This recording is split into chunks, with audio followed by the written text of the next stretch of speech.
Hello guys, আজ একটা নতুন ভিডিও নিয়ে চলে এসেছি। ভিডিওটা কি, পিট্যাক্স রিনিউয়াল কিভাবে করব। কারণ আগের ভিডিওগুলোতে দেখেছি কি পিট্যাক্স রেজিস্ট্রেশন কিভাবে করতে হয়, পিট্যাক্স সার্টিফিকেট কিভাবে জেনারেট করতে হয়। আজকের ভিডিওতে দেখতে চলেছি পিট্যাক্স চালান কিভাবে পেমেন্ট করতে হয় রিনিউয়াল করার জন্য। তার জন্য অবশ্যই আমার চ্যানেলকে সাবস্ক্রাইব করে রাখবেন, বেল আইকন প্রেস করে রাখবেন পরবর্তী ভিডিওর নোটিফিকেশনের জন্য। আর ভিডিওতে লাইক কমেন্ট তো করেই দাও। তো চলো এখন করে নিচ্ছি সেটা ই পেমেন্টে একটা ক্লিক করে নেব। তো এখন প্রফেশনাল ট্যাক্স পেমেন্টের পেজটা দিয়ে দিয়েছে, যেখানে কি করব, এনরোলমেন্ট নাম্বারটাতে একটা ক্লিক করে নেব। নেওয়ার পরে আমাদের সার্টিফিকেটে যে এনরোলমেন্ট নাম্বার দেওয়া আছে সেই নাম্বারটাকে এখানে টাইপ করে দেবো। তো এনরোলমেন্ট নাম্বারটা টাইপ করে দিচ্ছি। এরপর কি করব, সাবমিটে ক্লিক করে নেবো একটা। সাবমিটে ক্লিক করে দিলাম। এরপর দেখতে পাচ্ছি প্রফেশনাল ট্যাক্স পেমেন্টের পেজটা দিয়ে দিয়েছে, যেখানে ওপরে এনরোলমেন্ট নাম্বার দেখতে পাচ্ছি, অ্যাপ্লিকেশনের ডিটেলস রয়েছে। নিচের দিকে একটু এলেই কি দেখতে পাচ্ছি, পেমেন্ট ডিটেলস। এখানে দেখে নেবো কী করতে হবে আমাদের, যে পেমেন্ট মোডটাকে সিলেক্ট করতে হবে, কোন মোডে পেমেন্ট করব, ডেবিট কার্ড, নেট ব্যাঙ্কিং নাকি এসবিআই ই পেমেন্ট, সেটাকে সিলেক্ট করতে হবে। তো সিলেক্ট করে দিলাম এসবিআই ই পেমেন্ট। তারপরে দেখতে পাচ্ছি এখানে নিচে কী করতে বলছে, পেমেন্ট অফ ইয়ার, কোন ইয়ারের জন্য পেমেন্ট করতে চাইছি সেই ফিনান্সিয়াল ইয়ারটাকে এখানে সিলেক্ট করতে হবে। তো সেটাকে সিলেক্ট করে দিলাম।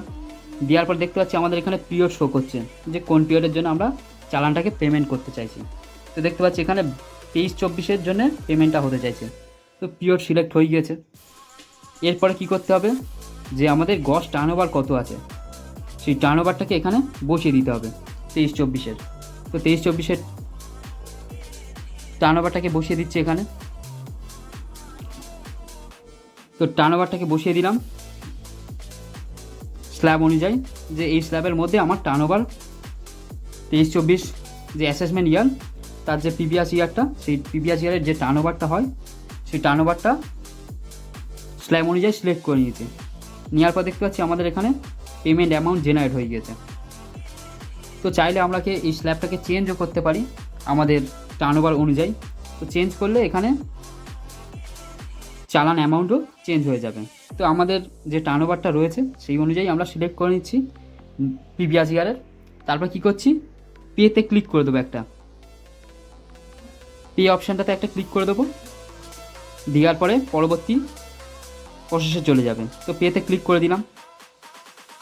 এরপর এটাকে কনফার্ম করতে বলছে, ইয়েসে ক্লিক করে দিলাম। পেজটা লোডিং হচ্ছে। তো কি এসে গেল, গ্রিপসের পেমেন্টের পেজ দিয়ে দিয়েছে, যেখানে চালান ডিটেলস রয়েছে সেগুলো আমরা একটু ভালোভাবে দেখে নেব। নেওয়ার পরে নিচে অ্যামাউন্টটার নিচে একটা বলছে verify and check, verify and চেকে ক্লিক করে নেবো। নেওয়ার পর নেক্সট করে দেবো। তো নেক্সট করে দিচ্ছি। এরপর বলছে কি পেমেন্ট মোডটাকে সিলেক্ট করে দিতে। তো সেমভাবে এসবিআই ই পেমেন্ট সিলেক্ট করে দেবো। কার্ড থ্রু পেমেন্ট হচ্ছে সেটাকেও সিলেক্ট করে দেবো। দেওয়ার পর কী করবো, নেক্সট। তো নেক্সট করে দিলাম। এরপর দেখতে পাচ্ছি আমাদের চালান জেনারেট হয়ে গেছে, অর্থাৎ জিআরএন নাম্বার জেনারেট হয়ে গেছে। এটাকে আমরা অবশ্যই সেভ করে রাখবো, কারণ অনেক সময় চালান ডাউনলোড করতে দেয় না, তো জিআরএন নাম্বার দিয়ে ডাউনলোড করে নিতে হয়। তো দেখতে পাচ্ছি এখানে আমার পে নাওয়ের অপশান চলে এসছে, পে নাওয়ে ক্লিক করে নিতে হবে। একটু ওয়েট করে যাব। এখানে চলে এসছে পেমেন্ট ডিটেলস, যে ডেবিট কার্ড পেমেন্ট করব নাকি ইন্টারনেট ব্যাঙ্কিং পেমেন্ট করব, ইউপিআই পেমেন্ট করব, সেই অপশানগুলো চলে এসছে। আমরা একবার দেখে নেবো যে নেট ব্যাঙ্কিংয়ে কীভাবে পেমেন্ট করা যায়। তো নেট ব্যাঙ্কিংটাকে ক্লিক করে নিতে পারি।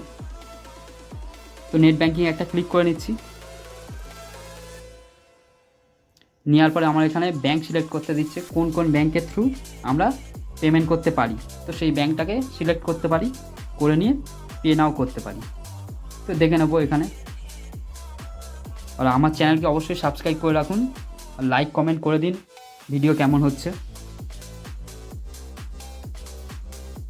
তো এরপর দেখতে পাচ্ছি পে নাও করতে বলছে, কিন্তু সবথেকে সহজ উপায় হলো ইউপিআই পেমেন্ট। তো আমরা কি করছি, নেট ব্যাঙ্কিংয়ের থ্রু পেমেন্ট করব না, আমরা চলে যাব ইউপিআই পেমেন্টে। তো ইউপিআই একটা ক্লিক করে নেব। ইউপিআই একটা ক্লিক করে নিচ্ছি। দেখতে পাচ্ছি ইউপিআই দুটো অপশান দিয়েছে, ইউপিআই আইডি আর কিউআর কোড। কিউআর কোডে অনেক সময় প্রবলেম হয়, তার জন্য কী করব, আমরা যে ইউপিআই দিয়ে পেমেন্ট করব সেই ইউপিআই আইডিটা এখানে টাইপ করে দেবো। তো ইউপিআই আইডিটা টাইপ করে দিচ্ছি।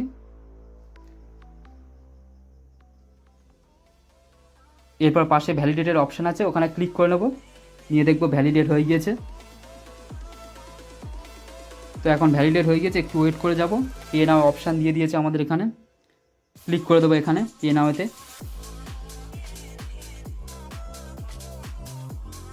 এরপর দেখতে পাচ্ছি আমাদের পেমেন্ট লিঙ্কটা, যে ইউপিআই আইডি দিয়েছি সেই ইউপিআই আইডিতে পেমেন্ট লিঙ্ক চলে গিয়েছে। ওখান থেকে পেমেন্টটাকে করে দেবো, দিয়ে একটু ওয়েট করে যাব।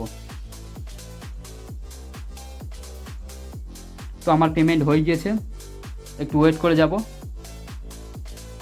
এখানে দেখতে পাচ্ছি চালান জেনারেট হয়ে গেছে। চালানটাকে ডাউনলোডে ক্লিক করে চালানটাকে ডাউনলোড করে নেব, কারণ এটাই আমাদের প্রমাণ যে আমরা পেমেন্ট করেছি। তো সেই হিসাবে চালানটাকে অবশ্যই ডাউনলোড করে রেখে দেবো। তো চালানটাকে ডাউনলোড করে রেখে দিলাম। এরপর কি করছি, চালান ডিটেলসটাকে চেক করে নিয়ে ওকে করে দেবো। ব্যাস, আমাদের এখানেই পেমেন্ট প্রসেস কমপ্লিট হয়ে গিয়েছে। আজকের ভিডিও এই পর্যন্তই ছিল। পরবর্তী ভিডিও খুব তাড়াতাড়ি আসতে চলেছে।